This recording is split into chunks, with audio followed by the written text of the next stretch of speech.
দাদা মিষ্টি আছে রে? হ্যাঁ দাদা মিষ্টি আছে, খুব ভালো মিষ্টি হবে। খুব ভালো? হ্যাঁ রাইতেই বানাইছি। দেখাছিনি কেমন তোর ভালো মিষ্টি। আইছেন বাবা ওই টেবিলে চা দাও বলে।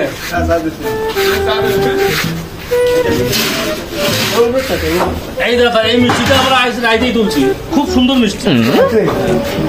কত করে কেজি? 250 দিচ্ছি। 250? আরে নীল ঘুমের 150 টাকা কেজি, আর তুই চাচ্ছিস 250? না দাদা নিভোয়ের কিছু 150 টাকা। হ্যাঁ আজকাল যে লেবার খরচ বা চিনির দাম দুধের দাম দাদা আমরা পারি না। আর 5 কেজি কে ধরে আসলু তুই? রিলে কেমন আলাপ আপনার? 250 কমানো দিব না ভাই, তাহলে মিষ্টি যদি দেশ তা দে 150 টাকা কেজি। এই 250 কম দেওয়া যাবে না। তুই 150 টাকা দিব না দাদা না। যদি দেশ দে, এই না দিলে কিন্তু চলি যা ভাই বুঝ দিতে পারিম না। আর এই বাটপাড়ি ব্যবসা কতদিন আছে শিখো? আমার বাটপাড়ি ব্যবসা ভাই শিরা পাছিরা নাকি তো সব গোটাই বুঝছি না।